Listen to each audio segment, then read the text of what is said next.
One of the really fun things about Rich's book is that it's put me in touch with some amazing people I would have never met otherwise. Women who have read the whole in their gospel call me for help in ministering to their husbands. I took a phone call from a lady in Texas yesterday. Or they write to me in hopes that I will have some insights into that provocative subtitle of Rich's book, What Does God Expect of Us Now? Well, I don't always tell them this. It turns out, of course, that this is the very same question that I'm asking myself as I face this empty nest. Let me read to you part of an email that an exchange I had with a woman named Betty. She says, Dear Renee, I'm seeking Abba's guidance to discover my passion. I fully expected that Papa would use my work at a Fortune 50 company in service to him. That work was my calling and my passion.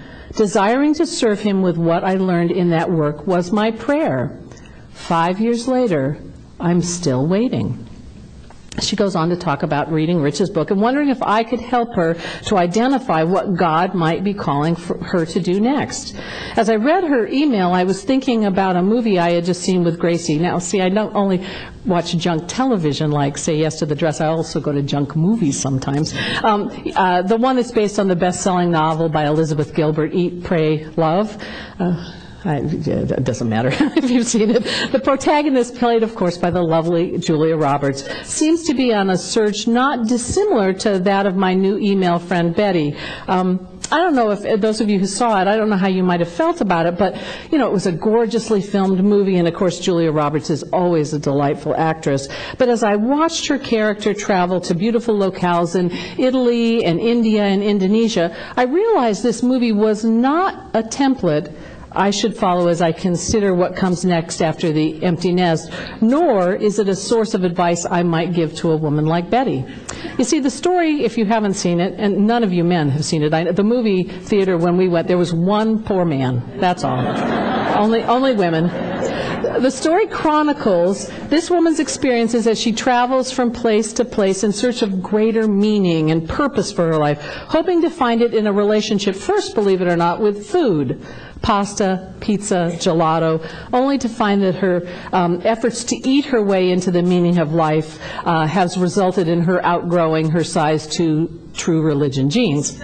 Next, she seeks for meaning in a relationship with some higher, unknown, and unnamed power, retreating to a holy place outside of Mumbai, where she spends a lot of time trying to meditate. Unfortunately for her, in the book version anyway, and I read a little bit of that, visions of jet skis and leaf blowers, I don't know why, keep coming into her meditation, and so she abandons this for the lovely Isle of Bali, where she finds a lonely single dad from Brazil and a medicine man named Ketut. The end of the movie, of course, is all tied up neatly with a bow, Hollywood style, and a sail into the sunset. But as I watched it, I felt a real uneasiness about the message. I'm pretty certain that I can't know what God expects of me in this next chapter of life by eating a lot of pasta, although that might be okay, or in an ashram, or even in the arms of Javier Bardem, disappointing as that might be. I really think it's something else altogether. This is how I described it in my response to Betty's email. I'm so glad you enjoyed Rich's book and that you're actively seeking to answer Rich's question, what does God expect of me? I went on to say that as a follower of Christ, you know that much of what he expects is made very clear in his word. Search the scriptures, Betty, asking God to reveal to you just how those scriptures apply to your life, and expect answers. God longs to have his children ask him for directions, but don't overlook what directions God has already given you. First, and frankly, here's where I may need to take my own advice, consider your own experiences, the narrative thread of your life. When you're trying to figure out what to do next, look at the things you've already done. Have those experiences been a preparation for something else? Next, identify just what it is you have right now, that proverbial stick in your hand.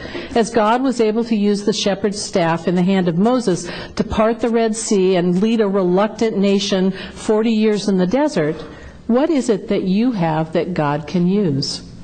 And then finally, think about what you're doing when you most experience God's joy in your life.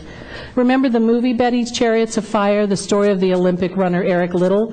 His sister wanted him to leave running behind and join her in going on the mission field. But Eric thought that God had something else in mind for him at that moment. How did he know? Well, you all know the line. Jenny, he said, God made me fast, and when I run, I feel his pleasure. Betty, ask yourself, what are you doing when you feel God's greatest pleasure? I went on to say these are not easy questions, Betty. We all struggle at times with knowing just what to do, but God doesn't always show us the end result. Think of the wise men. When called to follow that star, they didn't know where they were going to eventually end up, but they stepped out in faith, and God led them to the exact place he wanted them to be. It turned out that it wasn't to the palace, but to the manger that God was leading them. Like those wise men, Betty, I have great confidence that our God will meet you in your search. You know, it's hard for us sometimes to figure out just what God expects of us, particularly when we're facing new circumstances. Now, you may not be facing an empty nest just yet. Some of you are too young, and some of you have already way past that. But you may have been asked to take on new responsibilities in your job here at World Vision, or perhaps in your church, or maybe you're finding yourself having to care for aging parents or struggling with challenges with your spouse or your children. As you prepare for this next stage of life, ask yourself the same questions that I posed to Betty. What do the experiences you've already had prepare you to do as you look ahead? Which of those past experiences have brought you the most joy? And finally, what resources do you have at your disposal right now? I know that looking forward can be kind of scary. You know, do I really want to ask God what he expects of me next? What if it's not something that I'm comfortable doing?